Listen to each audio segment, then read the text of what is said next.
अब इसके आगे की कहानी हमें दिखाई जाती है कि फोर्थ प्रिंस 13th प्रिंस को बता रहा है कि तुम आज का दिन भूल गए हो कि आज क्या है।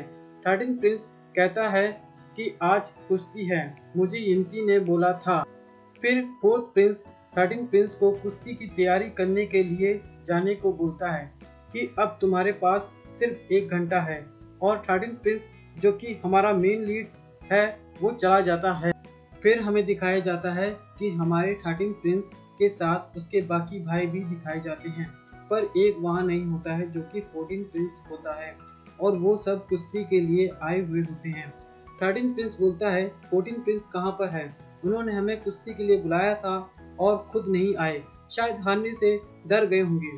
फिर 14th प्रिंस आता है और कहता है कौन हारने से डरता है, शायद आप भूल गए हैं कि पिछले मुकाबले में कोई नहीं जीत पाया था, इस बार हमें दोबारा मुकाबला करना होगा।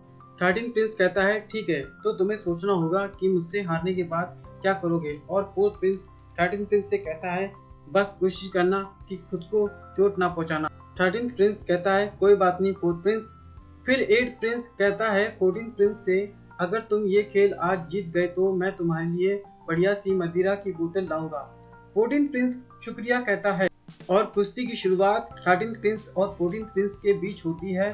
फिर कुश्ती का खेल शुरू हो जाता है और दोनों कुश्ती करने लगते हैं। कुश्ती बड़ी टक्कर की होती है, कौन जीत रहा है और कौन नहीं ये कहना बड़ा मुश्किल है और बाकी के प्रिंस सोच रहे हैं कि आज कौन जीतेगा, 13th प्रिंस या 14th प्रिंस।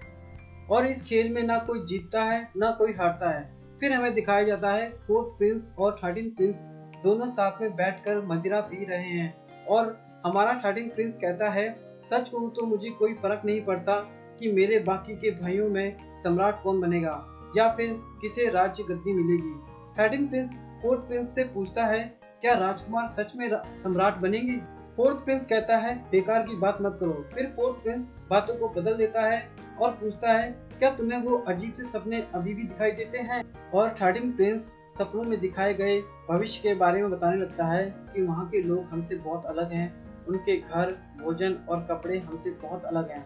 और वो प्रिंस को उस भविष्य में जिस लड़की से मिला था उसके बारे में बताने लगता है। 4th प्रिंस कहता है तुम्हारे सपने सच में काफी अनोखे हैं, पर क्या तुम इसी में जीना चाहते हो। फिर हमें दिखाया जाता है 13th प्रिंस फिर से भविष्य में आ जाता है और वो वहाँ पर रखी चीजों को देख रहा होता है। तभी प्रिंस देखता है कि वे आ गई है तो वो नाटक करने लगता है सोने का। वे कहती है ये फिर से यहाँ आ गया है, मेरी तो किस्मत ही खराब है। फिर प्रिंस के पास जाती है और उसे बड़े ध्यान से देखने लगती है। फिर वो पानी पीने चली जाती है। फिर वे प्रिंस को देखती है और धीरे धीरे उसके पास जाने लगती है और प्रिंस के टेबल के पास बड़ी चीजों को देखने लगती है और हमारा प्रिंस देख रहा होता है। फिर वो अपनी आंखें बंद कर लेता है और हमारी वे बड़े प्यार से प्रिंस को देख रही होती है, कहती है कि ये कितना हैंडसम है। फिर वो उसकी नाक को देखती है और कहती है इतनी लंबी नाक, क्या ये असली है। जैसे ही छूने जाती है प्रिंस की नाक को तो प्रिंस थोड़ा सा जागने का नाटक करता है, तो वे अपना हाथ पीछे कर लेती है। फिर वे सीढ़ियों से ऊपर की तरफ जाते जाते हमारे प्रिंस को देख रही होती है और हमारा प्रिंस थोड़ी सी आंखें खोलकर देख रहा होता है। फिर हमें दिखाया जाता है प्रिंस अपनी किताब पढ़ रहा होता है और हमारी वे अपना काम कर रही होती है। वे प्रिंस को देखती है और हमारा प्रिंस भी किताब पढ़ते पढ़ते देख रहा होता है। फिर वे अपना काम करने लगती है और काम करते करते हमारे प्रिंस को देख रही होती है। काम करते करते काफ़ी देर हो जाती है। फिर वे कुछ खाने लगती है। हमारा प्रिंस वे को खाते हुए देख रहा होता है और वे भी प्रिंस को देखने लगती है। वे अपना खाना खत्म करने के बाद वे को नींद आने लगती है और प्रिंस को भी वे को देखकर नींद आने लगती है, पर वे 5 सेकंड का रेस्ट लेती है और प्रिंस जमाई लेते हुए देखता है कि सीलिंग लाइट हिल रही है और उसके नीचे हमारी वे बैठी है। फिर हमें दिखाया जाता है कि सीलिंग लाइट का स्क्रू ढीला है और वो कभी भी गिर सकता है। और जैसे ही स्क्रू सीलिंग लाइट से गिर जाता है, सीलिंग लाइट के गिरने से पहले ही हमारा प्रिंस वे को बचा लेता है और हमारे प्रिंस के हाथ में चोट लग जाती है और वे प्रिंस को देखकर डर जाती है और चिल्लाने लगती है। वे कहती है मेरे पास इधर मत आना, तुम कौन हो और तुम्हें क्या चाहिए। प्रिंस कहता है तुम एहसान फरामोश हो, अगर मैं भला आदमी ना होता तो तुम्हें खा जाता। तुम कितनी एहसान फरामोश लड़की हो, मैंने तुम्हें बचाया है और तुम हो कि मुझे बुरा समझ रही हो। क्या तुमने कभी अच्छा आदमी नहीं देखा है? ध्यान से सुनो, मैं किंग राजवंश का 13वां राजकुमार हूँ। फिर वे प्रिंस से पूछती है क्या तुम सच में किंग राजवंश के 13वां राजकुमार हो? प्रिंस कहता है ये क्या बदतमीजी है, तुम मेरा नाम लेकर क्यों बुला रही हो? फिर वो पूछता है वे से वर्तमान में राजवंश किसका है? वे कहती है आधुनिक युग है। प्रिंस कहता है तो इस आधुनिक युग का सम्राट कौन है? वे कहती है आधुनिक युग में राजवंश नहीं है, हमारे पास सरकार है। प्रिंस कहता है तुम बहुत बदतमीज हो, पता नहीं आजकल घुटने टेके जाते हैं या नहीं। वे कहती है आज के समय में घुटने भी टेके जाते हैं और थप्पड़ भी लगते हैं। प्रिंस कहता है लगता है तुम्हें अब मुझसे डर नहीं लग रहा है। वे कहती है नहीं, मुझे डर लग रहा है। प्रिंस कहता है अभी जब मैं थोड़ी देर पहले सो रहा था तो सपने में मैं इस जगह पहुंच गया। और वे कहती है तुमने सपना देखा और 300 साल पार कर गए। प्रिंस बड़ा हैरान होता है कि वो 300 साल पार करके भविष्य में आ गया है। प्रिंस को यकीन नहीं हो रहा है। फिर प्रिंस वे से 300 साल के बाद की दुनिया के बारे में पूछता है और वे उसे बताने लगती है। फिर वे को नींद आने लगती है और वो वहाँ से जैसे ही जाने लगती है प्रिंस कहता है मुझे और जानना है। वे उसे टैब को देखने के लिए दे देती है और वे वहाँ से सोने के लिए चली जाती है और हमारा प्रिंस उस टैब में वीडियो को देखने लगता है। फिर हमें दिखाया जाता है जहाँ पर एक साइंटिस्ट कुछ बच्चों को वर्म होल के बारे में बता रहा होता है और वहीं पर हमारी वे भी होती है। वो कह रहा होता है कि भविष्य में टेलीपोर्टेशन होगा।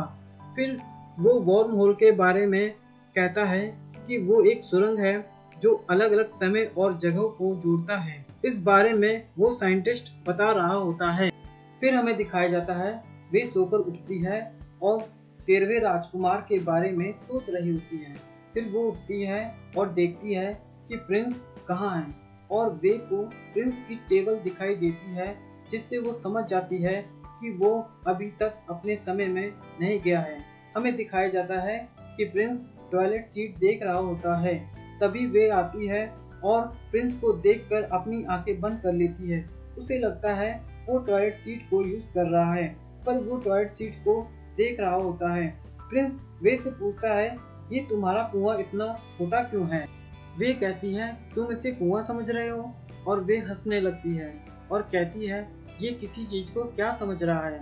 वे कहती है इसे टॉयलेट कहते हैं। फिर वे उसे जाने के लिए कहती है। हमें दिखाया जाता है प्रिंस वे के बने डिजाइन को देख रहा होता है। फिर वो वे को सजेस्ट करता है उसके बने डिजाइन में और हमें दिखाया जाता है कि प्रिंस वहां से गायब होकर अपने समय में लौट आता है और वो देखता है कि वे को बचाते वक्त जो चोट उसे लगी थी सपने में, वो चोट हकीकत में भी है। वहां पर फोर्थ प्रिंस आता है और 13वां राजकुमार अपने सपनों के बारे में बताने लगता है कि उसने वहां क्या क्या देखा। वो फोर्थ प्रिंस को सेल फोन और प्लेन के बारे में बताने लगता है। फोर्थ प्रिंस कहता है ये क्या बेवकूफ़ी वाली बात कर रहे हो, तुमने बस एक सपना देखा है, तुम्हें इतने उतावली क्यों हो? तुम्हें वर्तमान में जीना है और राज्य के लिए काम करना है और हमारे लोगों की मदद भी करनी है। फिर हमें वे दिखाई जाती है जहाँ उसके डिजाइन को उसका बॉस देख रहा होता है और उसे सजेस्ट कर रहा होता है उसके बनाए डिजाइन को लेकर। फिर हमें दिखाया जाता है हमारी वे अपनी दोस्त के साथ बैठकर अपने डिजाइन के बारे में बता रही होती है। वे कहती है मेरा दिमाग बिल्कुल नहीं चल पा रहा है।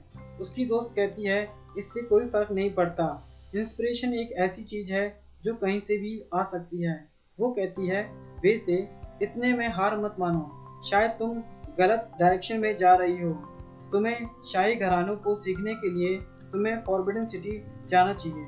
वे कहती है मैं उधर बहुत बार जा चुकी हूँ। फिर वो वे को एक आइडिया देती है तुम्हें किंग राजवंश से मदद लेनी चाहिए और हमारी वे को समझ आ जाता है।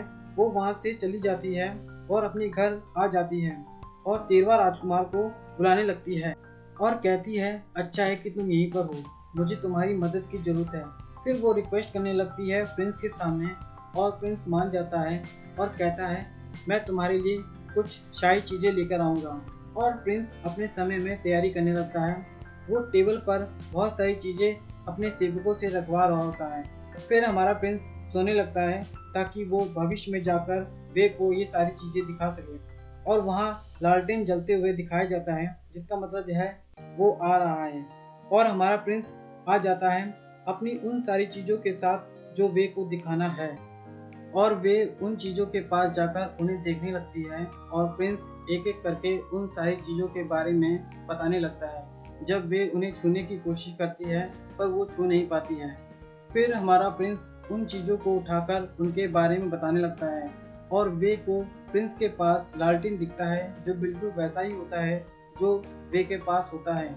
और वो प्रिंस को बताने लगती है कि उसे ये किसी ने लालटेन दिया था जब तुम उसी रात आए थे। जैसे ही मैं ये लालटेन जलाती हूँ तुम आ जाते हो। ये प्रिंस को बड़ा अजीब लगता है और प्रिंस उस लालटेन को देखने लगता है।